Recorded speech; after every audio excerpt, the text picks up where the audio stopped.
So we're going to start removing the bumper. So I can start setting up the weld together kit from Coastal Off-Road. It's going to take probably more than one video and a couple days for me to do this, but we're going to start by popping the bumper off and we'll go from there. Initiate time lapse.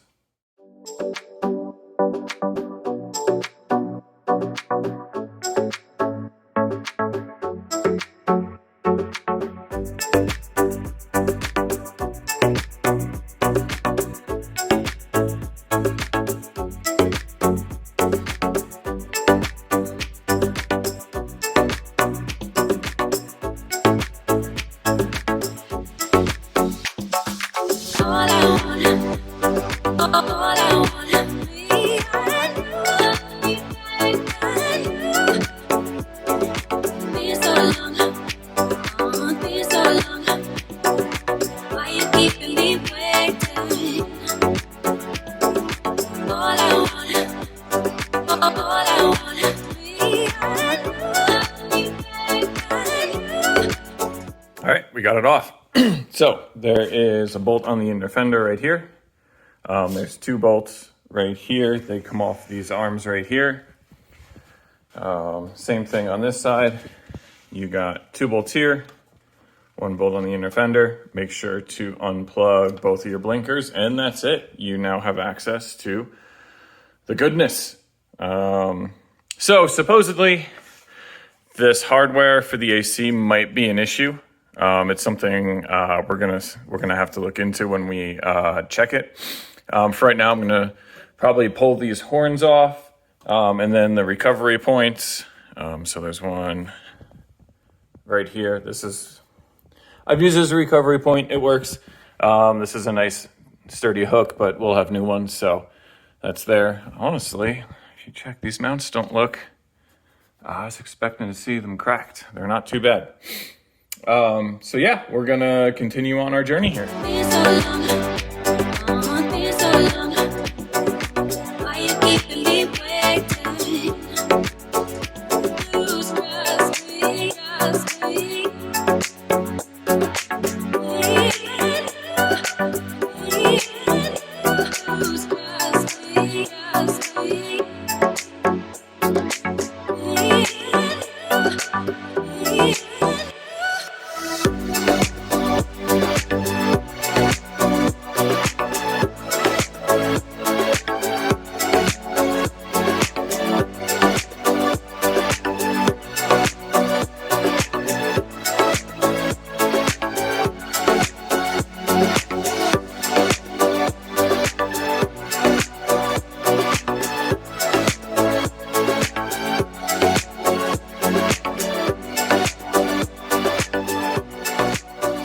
So we got the toe points off, two bolts up underneath on both sides, and then those front horns come off with a single.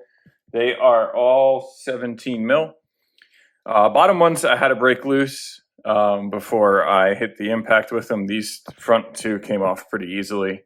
Nothing too crazy there. So yeah, going to take a look at the instructions that I have from Coastal Off-Road and go from there.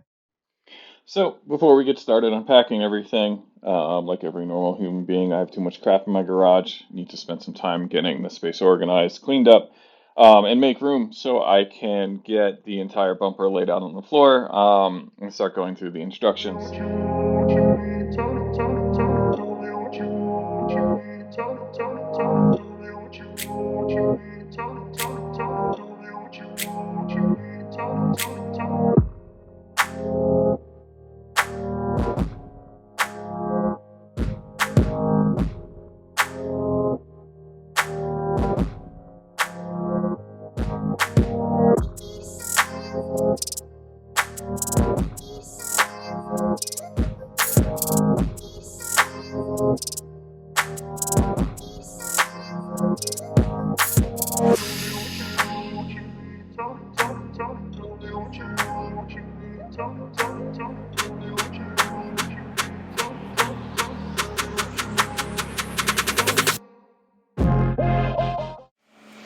So, if anyone asks you why you keep so many cardboard boxes around, that's why. So you can see in the instructions that they sent me, oh, let me turn that fan off. Maybe hear me a bit better. So the instructions, they have a nice blown out diagram along with a put together piece. And then if we move on,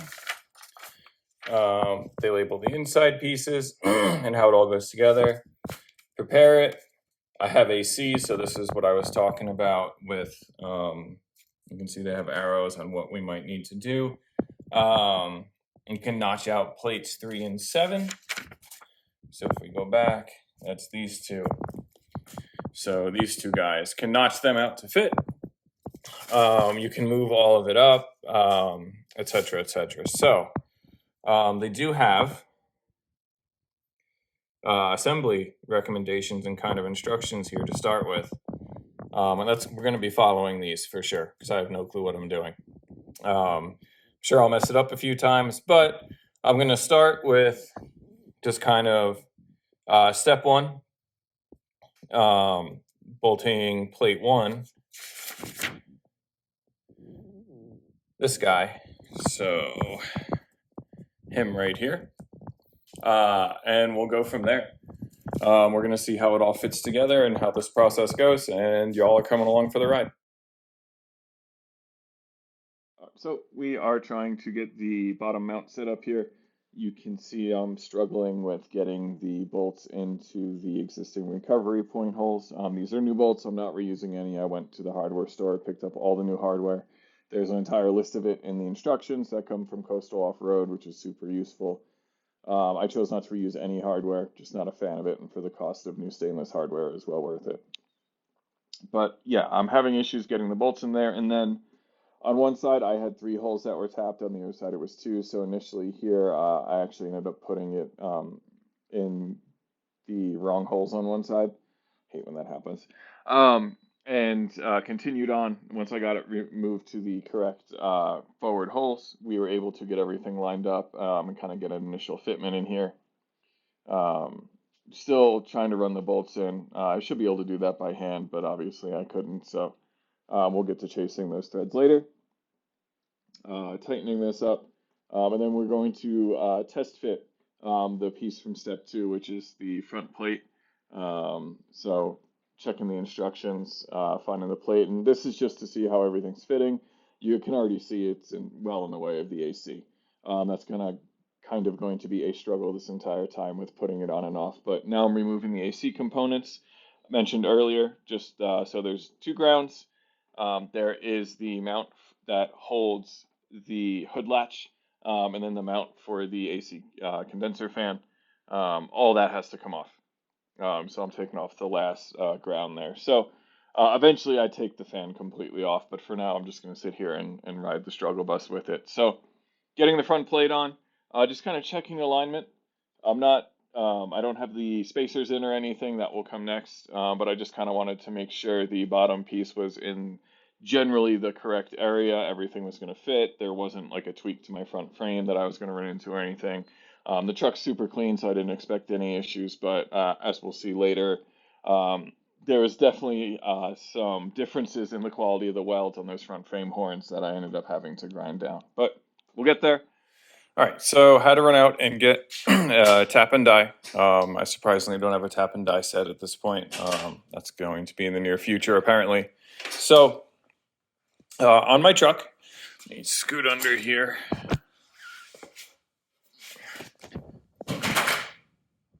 Knocking stuff over. You can see my recovery hook was mounted here. Now this is threaded and this is threaded. So they were 4 threaded over here. On the driver's side, you can see it was mounted in the, my tow point or recovery point over here was mounted in this forward location. None of these have nuts welded in them. So when I went to put the bar on the bottom, you can see in the time lapse, I was messing with lining it up. And I can, get it lined up, but these threads were pretty wrecked. Not as far as can't use them, but I had to run a tap through them to clean them up. So I'm going to do that. I have the tap and die now. I'm going to actually run it through these two fronts over here, and then might as well just clean up these two on the front here. You can see I had to put my plate on to go get the tap and die. So that's where we're at right now. I'm going to set up the time lapse for that again, and we'll meet back up when I have that bottom plate back.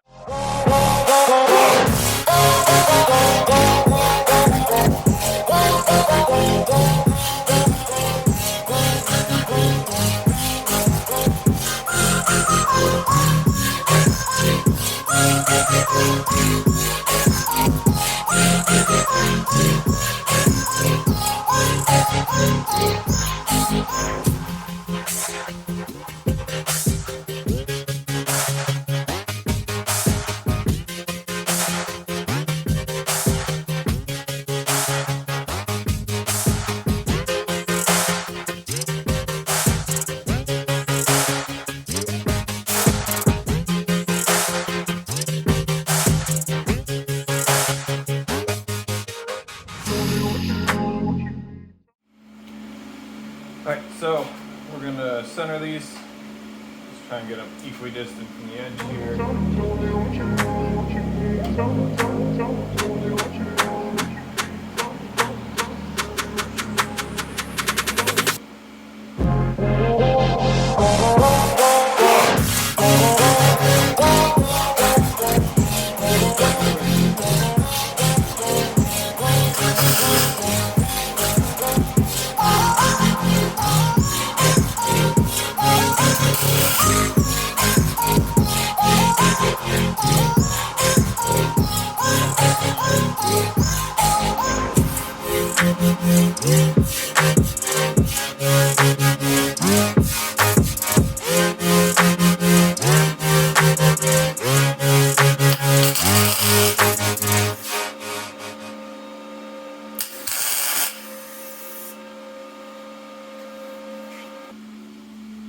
So we got our tacks in, they're pretty big.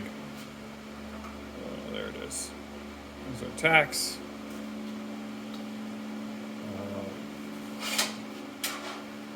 It's not too hot. I'm gonna give it a couple minutes to cool, and we will get it up on the truck and start tacking this to the bottom plate. Okay, so we have followed step 1 and 2 of the instructions. Step 1 was to get this bottom plate on. Step 2 was to get these spacers welded. So now, we have to put this plate on, get it mounted in here, get it up underneath the AC stuff.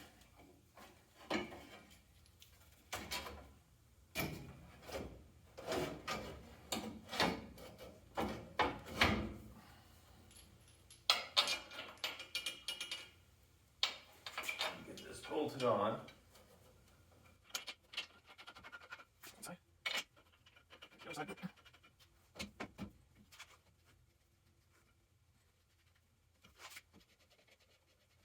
Alright, so now the next step is to set this up so this top plate is just touching this bottom plate, and then they tell us to tack it.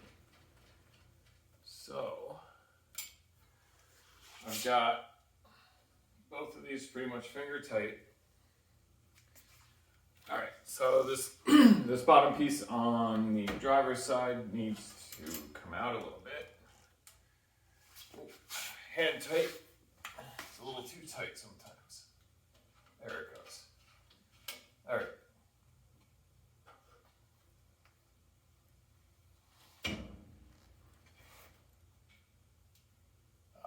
So I might have to take my tacks off. This top plate has to, it looks pretty good there. But it's not sitting in the frame horn on this side. So this side has to get moved in a little bit. Probably should have tacked the outside. That would have made this much easier to do.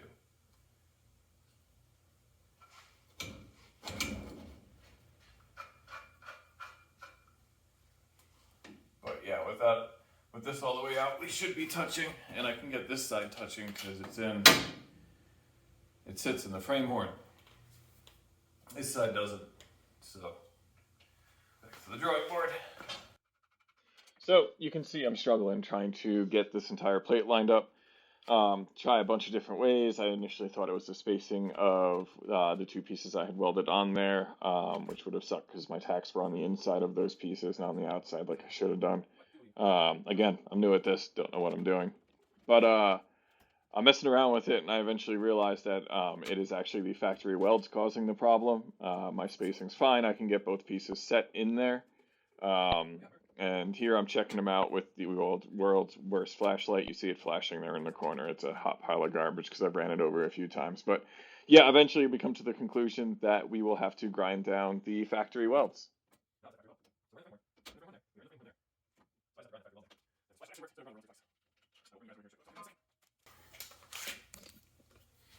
Bring you over here. Let's get you into focus.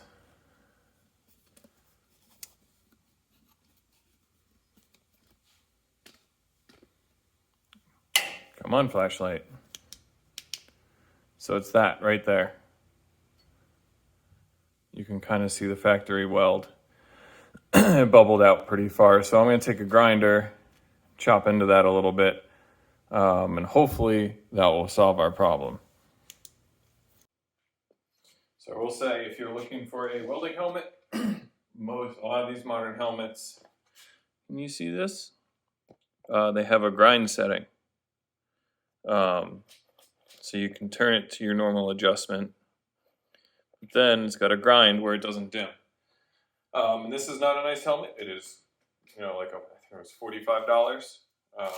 But it is, if you're going to get a welding helmet, you might as well look for one that has a grind setting on it. That way you don't have to worry about having different masks. You can just kind of use the same one. Just remember, when you go to weld, take it off that grind setting, or else it will auto darken and you will have a bad time.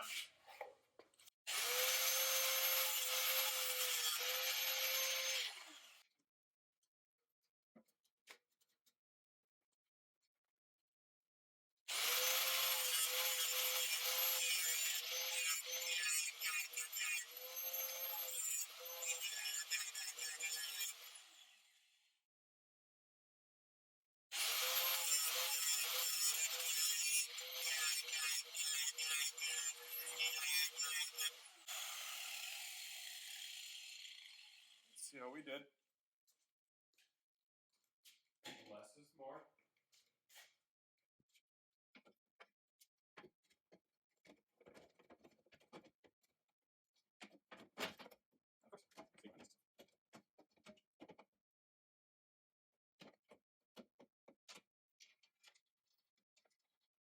It's much better. But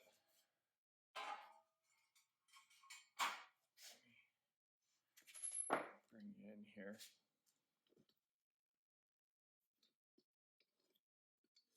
Still riding this outer edge.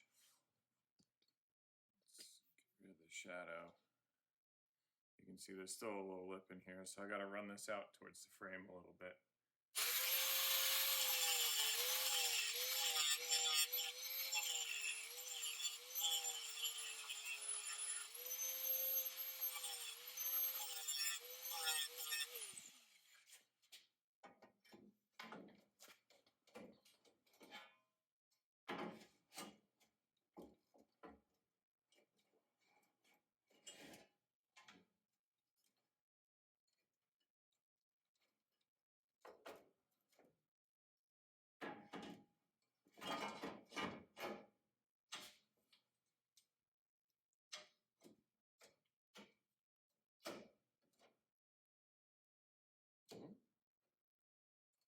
That'll do. That'll do, pig. That'll do. So I am trying to make sure this fits correctly now, getting the bottom plate bolted back on, and making sure the that front plate fits correctly. I thought I had everything done, thought I had it grinded down enough, or ground down enough. Um, Turns out I actually didn't. As you'll see here coming up, I spent a lot of time fitting, refitting, grinding, sanding.